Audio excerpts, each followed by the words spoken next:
The draft में आज उस राज्य की बात करेंगे जहां गंगा नदी की लंबाई करीब 445 किलोमीटर है और गंगा पर 22 बड़े पुल हैं, यानी हर 22 किलोमीटर पर एक मेगा पुल है। द ड्राफ्ट में आज उस राज्य की बात करेंगे जहां 1947 के बाद 2005 तक सभी नदियों को मिलाकर सिर्फ 16 बड़े पुल थे, जबकि पिछले 20 वर्षों में 25 से ज्यादा नए मेगा पुल बन रहे हैं। आज हम आपको मुंबई के मरीन ड्राइव से 7 गुना लंबे एक ऐसे मरीन ड्राइव के बारे में बताएंगे जिसके बारे में देश के कम ही लोगों को पता होगा। पिछले कई एपिसोड से हमारे दर्शक लगातार लिख रहे थे कि बिहार पर वीडियो बनाइए, बिहार में इंफ्रास्ट्रक्चर के काम के बारे में बताइए। उनकी शिकायत थी कि बिहार के बारे में कम बताया जाता है, इसलिए आज का पूरा वीडियो हमने बिहार को डेडिकेट कर दिया है। वीडियो की शुरुआत करें इससे पहले आपसे रिक्वेस्ट है कि हमारी वीडियो को लाइक और शेयर करें, चैनल को सब्सक्राइब जरूर करें, बेल बटन को दबाना बिल्कुल ना भूलें। वीडियो सबसे पहले आप तक पहुंचे, इसके लिए ये बेहद जरूरी है। एक और बात, अगर आपको हमारा कंटेंट पसंद आता है, हमारी दी गई जानकारी अच्छी लगती है, तो आप हमें फाइनेंशियल सपोर्ट कर सकते हैं, आर्थिक मदद दे सकते हैं, हमारे चैनल को फंड दे सकते हैं। आप सुपर थैंक्स खरीद कर हमें सपोर्ट कर सकते हैं। अब आते हैं आज के टॉपिक पर। अक्सर ऐसा दावा किया जाता है कि सबसे ज्यादा IAS, IPS बिहार से निकलते हैं।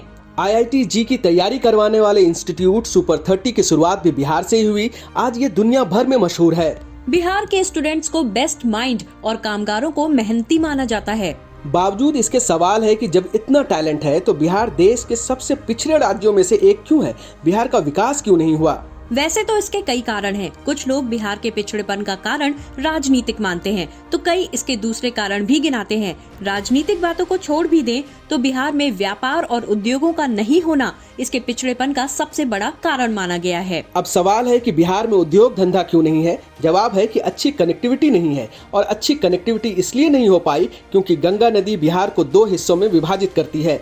इसकी वजह से सड़क निर्माण का एक बड़ा हिस्सा पुल के निर्माण में जाता है, जिसे बनाने के लिए काफी पैसे चाहिए। और 1980 के दशक से ही बिहार की आर्थिक स्थिति ऐसी नहीं रही कि वो इंफ्रास्ट्रक्चर पर ज्यादा खर्च कर पाए। अब जब इंफ्रास्ट्रक्चर पर खर्च कम हुआ तो सड़कें और पुल भी कम बने और उद्योग धंधों का विस्तार नहीं हो पाया। लेकिन अब ये पुरानी बात हो गई है, क्योंकि बिहार में पिछले 10 वर्षों में कनेक्टिविटी पर जितना काम हुआ है उतना काम देश के कुछ ही राज्यों में हुआ है। आज हम आपको यही बताने वाले हैं कि कैसे बिहार में धीरे धीरे पुलों का जाल बिछाया जा रहा है, कैसे मुंबई के मरीन ड्राइव की तर्ज पर पटना में मरीन ड्राइव आकार लेने लगा है। आप बिहार के मैप को देखेंगे तो गंगा नदी बिहार को 2 हिस्सों में बांटती हुई नजर आएगी। गंगा नदी बिहार में बक्सर से एंट्री करती है और पूर्व में कटिहार जिले से निकल जाती है। आप कह सकते हैं कि गंगा नदी बहती तो पश्चिम, मध्य और पूर्वी बिहार में है, लेकिन ये बांटती उत्तर और दक्षिण बिहार को है। बिहार में कुल 38 जिले हैं, इनमें से 12 जिलों से गंगा नदी गुजरती है। कुल लंबाई की बात करें तो बिहार में गंगा नदी की लंबाई 445 किलोमीटर है। इन 445 किलोमीटर पर 2005 से पहले सिर्फ 4 मेगा पुल थे। आपको बता दें कि हम सिर्फ सड़क पुल की बात कर रहे हैं। ये 4 पुल कहाँ थे इसे भी समझ लीजिए। पश्चिम में बक्सर में गंगा नदी पर एक पुल था, ये काफी पुराना था, अब इस पर यातायात न के बराबर है और यहाँ नया पुल बन चुका है। दूसरा पुल पटना में महात्मा गांधी सेतु है। 1970 में इसका निर्माण शुरू हुआ और 1981 में पूरा हुआ था। तीसरा पुल पटना के ही मोकामा में है। 1956 में राजेंद्र पुल का निर्माण शुरू हुआ था और सिर्फ 3 वर्षों में 1959 में ये बनकर तैयार हो गया था। जबकि चौथा पुल भागलपुर में विक्रमशिला पुल है। 1990 में इसका काम शुरू हुआ और 11 सालों में 2001 में ये पूरा हुआ था। यानी अलग अलग इलाकों के लिए लोगों को अगर गंगा के इस पार से उस पार जाना है तो सिर्फ यही 4 पुल थे। लेकिन 2005 के बाद राज्य सरकार और 2014 के बाद केंद्र सरकार ने बिहार में बड़े पैमाने पर पुल निर्माण का काम शुरू किया और 2024 में गंगा नदी पर कुल 22 पुल हैं। इन 22 में से 4 पुराने पुल हैं। 7 पुल ऐसे हैं जो 2005 के बाद बने हैं, जिस पर यातायात जारी है। 11 पुलों का निर्माण जारी है, कुछ इसी वर्ष पूरे हो जाएंगे और कुछ अगले वर्ष। एक ध्यान देने वाली बात आपको बता दें कि बिहार में गंगा नदी की चौड़ाई काफी ज्यादा है। आप उत्तराखंड या उत्तर प्रदेश में देखेंगे कि गंगा नदी की चौड़ाई ज्यादा नहीं है, लेकिन बिहार में गंगा नदी काफी चौड़ी है। बरसात के मौसम में तो ये 5 किलोमीटर तक चौड़ी हो जाती है। तो बिहार में गंगा नदी पर बने पुल काफी लंबे लंबे हैं। ये 100, 200 मीटर या 500 मीटर के नहीं होते। इसकी लंबाई 4 से 5 किलोमीटर से कम नहीं होती है। अब आते हैं पुल निर्माण की कहानी पर। बिहार में पुल निर्माण की कहानी में काफी राजनीति है। ये मामला 2013 का है। नीतीश कुमार एनडीए से अलग हुए और उन्होंने बिहार के लिए विशेष दर्जे की मांग कर दी। 2014 में नरेंद्र मोदी देश के प्रधानमंत्री बने तो उनके पास भी विशेष दर्जे की मांग पहुंची। उन्होंने बिहार के लिए विशेष दर्जे वाली फाइल मंगाई तो पता चला कि राज्यों को विशेष दर्जा देने की परंपरा बंद हो चुकी है। विशेष राज्य का दर्जा सिर्फ सीमा से लगे पहाड़ी राज्यों को ही मिल सकता है, वो भी तब जब स्थिति आपातकालीन हो। 2015 में बिहार में चुनाव था। बीजेपी बिहार में अपना स्पेस बड़ा करना चाहती थी, तो आइडिया आया कि बिहार में सबसे बड़ी समस्या सड़कों की है। बिहार को स्पेशल स्टेटस तो नहीं, लेकिन स्पेशल पैकेज जरूर दिया जा सकता है। पीएम मोदी ने बिहार के लिए 1,25,000 करोड़ के विशेष पैकेज का ऐलान कर दिया। खास बात ये थी कि इस पैकेज का बड़ा हिस्सा सड़क और पुल निर्माण में खर्च करने का फैसला हुआ। 2015 में बीजेपी को बिहार में जीत तो नहीं मिली, लेकिन बिहार में मेगा कंस्ट्रक्शन शुरू हो गया। एक के बाद एक पुल की फाइल दिल्ली से बिहार पहुंचने लगी और काम जमीन पर दिखने लगा। 2022 में तो केंद्रीय सड़क परिवहन मंत्री नितिन गडकरी ने ऐलान किया कि 2024-25 तक बिहार के इंफ्रास्ट्रक्चर डेवलपमेंट पे करीब 5 लाख करोड़ रुपए खर्च किए जाएंगे।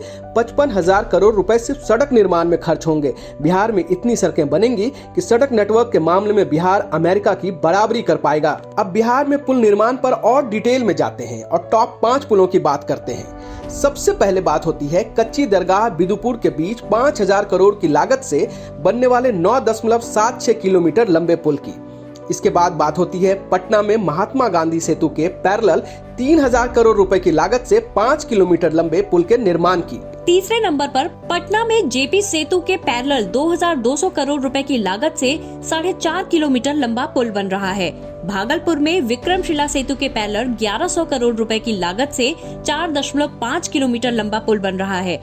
कटिहार जिले में 1900 करोड़ रुपए की लागत से 6 किलोमीटर लंबे पुल का निर्माण हो रहा है।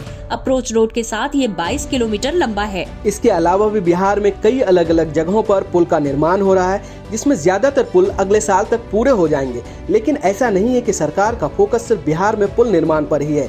एक और प्रोजेक्ट है जिसे बिहार सरकार का ड्रीम प्रोजेक्ट माना गया है। इस प्रोजेक्ट का नाम है जेपी गंगा पथ। हालांकि ये पटना मरीन ड्राइव के नाम से ज्यादा मशहूर है। आपने मुंबई के मरीन ड्राइव के बारे में तो बहुत सुना होगा, लेकिन क्या आप कल्पना कर सकते हैं कि मुंबई के 3 किलोमीटर लंबे मरीन ड्राइव से 7 गुना लंबा मरीन ड्राइव बिहार के पटना में हो सकता है? लेकिन ये सच है। पटना में गंगा नदी के किनारे 20.5 किलोमीटर लंबी एक सड़क का निर्माण हो रहा है, जो पूर्वी पटना को पश्चिमी पटना से कनेक्ट करती है। इसका निर्माण 3 फेजेस में हो रहा है। पहला फेज 6.5 किलोमीटर का है, दूसरा फेज 5 किलोमीटर का है। इन दोनों फेजेस का निर्माण पूरा हो चुका है। 9 किलोमीटर लंबा तीसरा फेज अभी बन रहा है। जल्द ही इस चरण को पूरा कर लिया जाएगा। आपको बता दें कि पटना मरीन ड्राइव का बड़ा हिस्सा एलिवेटेड है, यानी पिलर्स पर है, जिसे 13.5 मीटर ऊंचे डैम पर बनाया गया है। इसे बनाने के लिए 2234 करोड़ रुपए का बजट रखा गया था, जो बढ़कर 3160 करोड़ रुपए हो चुका है। पटना मरीन ड्राइव को बिहार के सीएम नीतीश कुमार का ड्रीम प्रोजेक्ट माना जाता है। 11 अक्टूबर 2013 को जयप्रकाश नारायण की जयंती के मौके पर उन्होंने पटना मरीन ड्राइव प्रोजेक्ट की शुरुआत की थी। तभी 1 वर्ष में इसे पूरा करने का लक्ष्य रखा गया था, लेकिन प्रोजेक्ट की लंबाई बढ़ती गई और इसको एक्सटेंशन मिलता गया। 10 वर्ष बाद 20 किलोमीटर के मरीन ड्राइव प्रोजेक्ट का 11.5 किलोमीटर का हिस्सा बनकर तैयार है। अब बिहार सरकार पटना के पश्चिम में गंगा पथ दीघा से कोइलवर तक ले जाना चाहती है। अगर ऐसा हुआ तो इसकी लंबाई 90 किलोमीटर हो जाएगी। फ्यूचर प्लानिंग के हिसाब से दीघा से शेरपुर होते हुए कोइलवर तक जेपी गंगा पथ 35 किलोमीटर का होगा। इसके अलावा दीदारगंज से बख्तियारपुर होते हुए करजन तक गंगा पथ की लंबाई 42.5 किलोमीटर होगी। दीघा से दीदारगंज तक जेपी गंगा पथ की लंबाई करीब 13 किलोमीटर है, जबकि पूरा गंगा पथ यानी पटना मरीन ड्राइव बन जाएगा तो इसकी लंबाई 90 किलोमीटर हो जाएगी। अब सवाल है कि पटना को मरीन ड्राइव से क्या फायदा होगा। दरअसल पटना ओवर पॉपुलेटेड शहर है। पटना की आबादी करीब 26 लाख है। आबादी के घनत्व की बात करें तो पटना देश में 19वें स्थान पर है। शहर बेहतर तरीके से बढ़े, इसमें भी पटना मरीन ड्राइव बड़ी भूमिका निभा सकता है। इसके अलावा पटना मरीन ड्राइव के आसपास के इलाके को सरकार कॉमर्शियल हब के रूप में भी विकसित करना चाहती है। इसके लिए इसके किनारे 4 सांस्कृतिक केंद्रों के साथ 2.3 किलोमीटर लंबा रिवर फ्रंट बनाने का भी प्लान है। रिवर फ्रंट के किनारे के एरिया में dedicated cycle track, jogging track, food court, restaurant, cafe, खेल के मैदान, पार्क, आर्ट गैलरी और संग्रहालय बनाने की प्लानिंग है। वैसे तो बिहार में कई इंफ्रास्ट्रक्चर के प्रोजेक्ट हैं। इस वीडियो में हमने बिहार में पुल निर्माण और पटना मरीन ड्राइव को कवर करने की कोशिश की है। उम्मीद है आपको हमारा वीडियो पसंद आया होगा। अगर आपको हमारा वीडियो अच्छा लगा तो वीडियो को लाइक करें, दोस्तों के साथ शेयर जरूर करें, जिससे उन्हें भी बिहार में इंफ्रास्ट्रक्चर के कामों की जानकारी हो। और हाँ, आप किस टॉपिक पर वीडियो देखना चाहते हैं वो कमेंट में जरूर लिखें, हम आपके लिए वीडियो बनाएंगे। अगर आप आर्थिक रूप से मदद करना चाहते हैं तो सुपर थैंक्स के जरिए मदद कर सकते हैं। धन्यवाद।